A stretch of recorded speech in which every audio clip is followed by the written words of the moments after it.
Bab 195. Tidak tahu apakah kata-kata Ravindra itu sudah berguna. Kepala desa sekarang menjadi tidak begitu kaku terhadap mereka. Ravindra tidak banyak berbicara, tetapi kata-kata yang dia ucapkan semua sangat bernilai.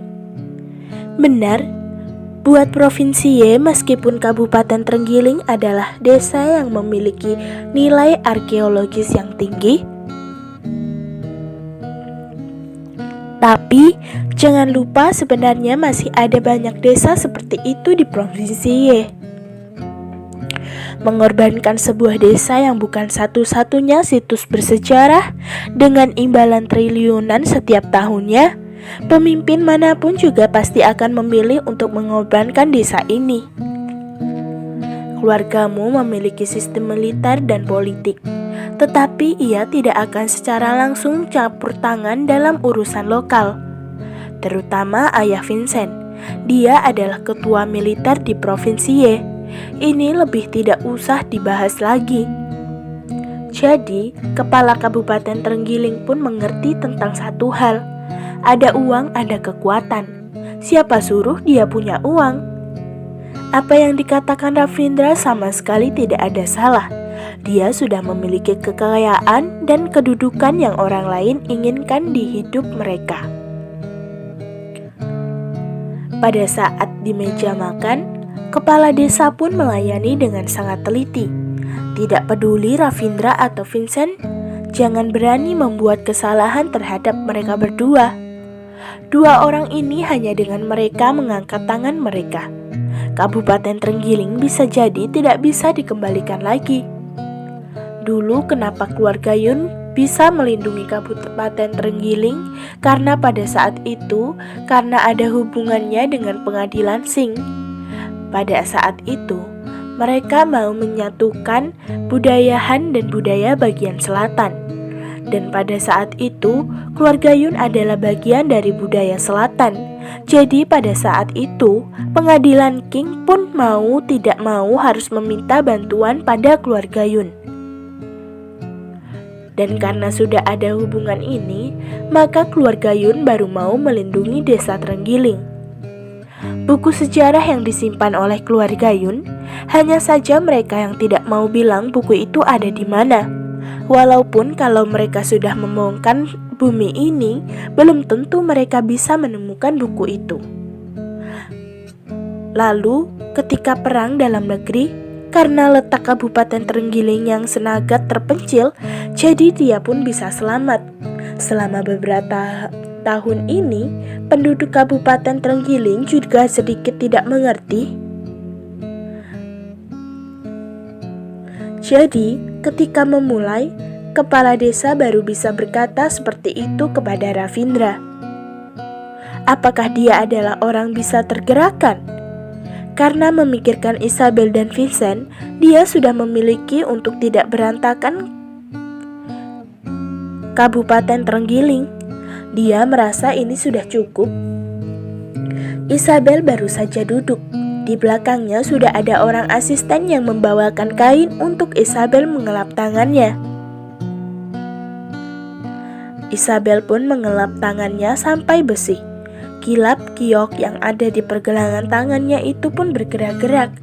Ravindra pun melihat pandangan mata kepala desa itu terarah pada pergelangan tangan Isabel. Di dalam hatinya ia merasa sedikit tidak enak. Gelang giok ini ternyata diberikan kepada Nona Yun. Kepala desa tiba-tiba berkata seperti itu. Isabel pun terkejut lalu berkata, "Aku bermarga Hosasi, bukan Yun." Kepala desa malah tidak memperdulikan hal ini, lalu lanjut berkata, "Gelang giok ini adalah gelang yang dulunya diberikan kepala Kabupaten Trenggiling pada saat itu kepada keluarga Yun. Tidak peduli sudah berlalu beberapa lama, asalkan ada orang keluarga Yun yang memakai gelang ini dan masuk ke Kabupaten Trenggiling. Tidak peduli permintaan apa yang dia minta, desa kita tidak boleh menolaknya." Isabel pun terkejut.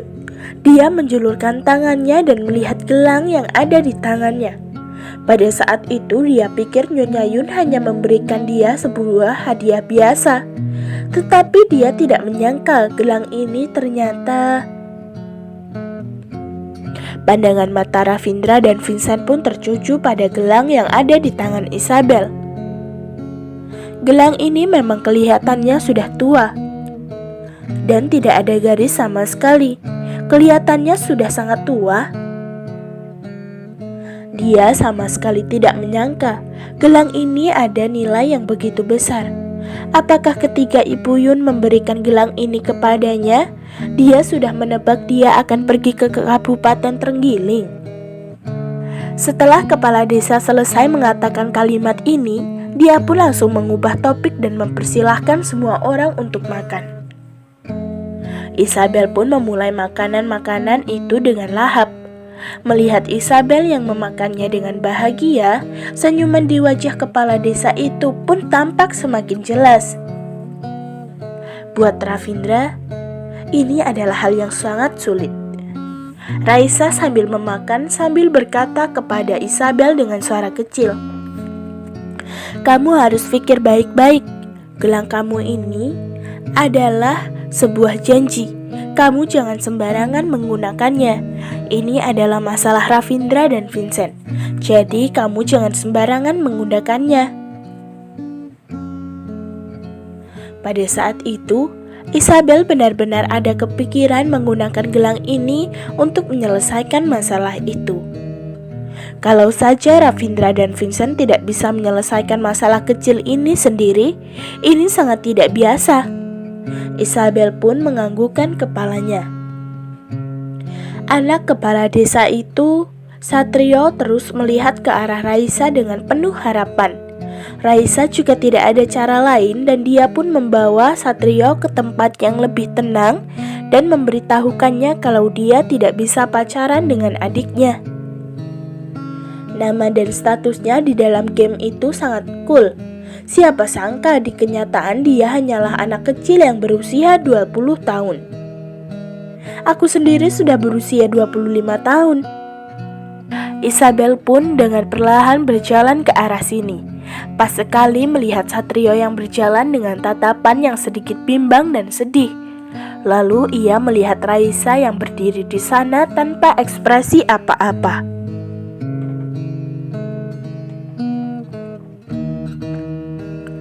"Nona Isabel?" Satrio melihat Isabel dan langsung mengelap air matanya dan berkata, "Ayah sudah menyuruh pemburu desa pergi memotong daging. Daging untuk api unggun nanti harusnya sudah selesai disiapkan. Sebentar lagi sudah boleh pergi ke sana." Isabel pun tersenyum dan menganggukkan kepalanya. Melihat ekspresi yang begitu dia berkata, "Satrio, kamu boleh menemaniku mengobrol sebentar tidak?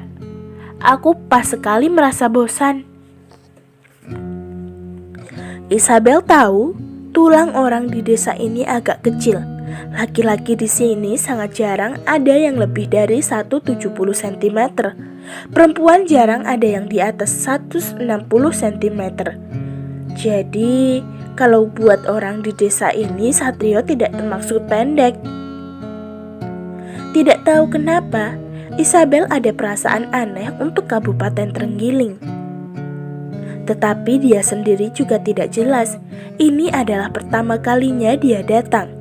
Dia yang dulunya melewati hidupnya di desa yang sangat jauh itu, dan dia juga tidak mungkin datang ke desa yang pelosok ini.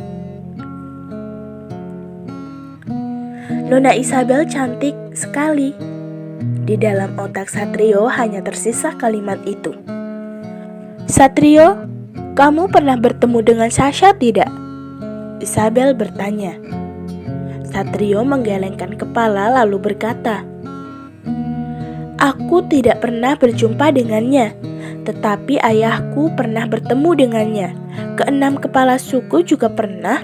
Dulu ketika Nyonya muda keluarga Yun masih ada, setiap tahun pada bulan 10, kepala desa akan membawa keenam kepala suku itu pergi melihat keluarga Yun dan memberikan hadiah kepada mereka.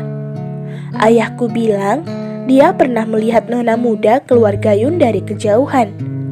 Ayahku berkata, wanita cantik di dunia ini sangat banyak, tetapi tidak ada yang bisa mengalahkan nona muda keluar gayung. Pantesan, dari awal ada yang aneh dengan sikap kepala desa. Ternyata dia pernah bertemu dengan Sasha. Desa Trenggiling begitu besar. Apakah ayahmu sendiri yang mengurusinya? Isabel bertanya dengan penasaran. Satrio tertawa. Bagaimana mungkin? Ayahku hanya bertanggung jawab untuk masalah luar desa ini. Untuk masalah di dalam desa, setiap orang mengurus urusan mereka masing-masing. Aku sangat penasaran. Satrio, kamu itu suku yang mana? Isabel melihat ke arah baju Satrio. Sekarang, pembagian antara mayoritas dan minoritas sangat jelas. Kecuali hari libur, semua anak muda harus mengenakan pakaian yang dipakai oleh suku Han. Satrio menganggukkan kepalanya dan menjawab, "Aku suku Han." Isabel pun terkejut dan melihat ke arah Satrio. Kepala desa di desa ini hanya boleh dipegang oleh suku Han. Selama bertahun-tahun ini, selalu seperti ini. Satrio terus menjelaskan. Nona Isabel, kenapa kamu tiba-tiba menanyakan hal ini? Isabel tertawa dan berkata, aku hanya penasaran saja. Pada saat ini, di pintu rumah kepala desa ada bayangan beberapa orang. Isabel tentu saja tidak takut ada orang jahat di sini.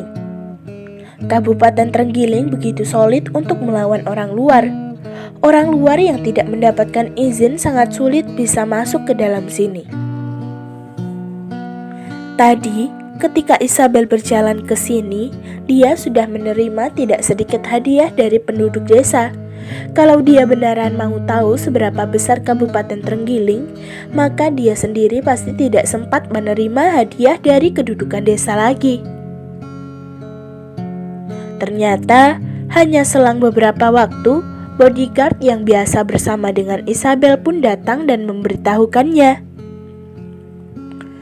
Nyonya muda, di luar ada penduduk desa yang mau memberikan kamu hadiah. Isabel tersenyum dan membalas, terima saja dan jangan lupa ucapkan terima kasih kepada mereka. Ketika Isabel membalikkan kepalanya, dia pun melihat Satrio yang sedang terbengong melihat wajahnya. Isabel pun tertawa dan berkata, kenapa? Ada apa di wajahku? Wajah Satrio pun langsung memerah. Bagaimanapun dia hanyalah anak yang berusia 20 tahun. Tidak, aku hanya merasa Nona Isabel itu mirip sekali dengan foto wanita yang digantung di hal leluhur kita. Saat pertama kali melihat, aku masih tidak merasa begitu mirip. Tetapi, tadi ketika melihat Nona tertawa, aku benar-benar merasa kalian sangat mirip. Satrio pun menjawab,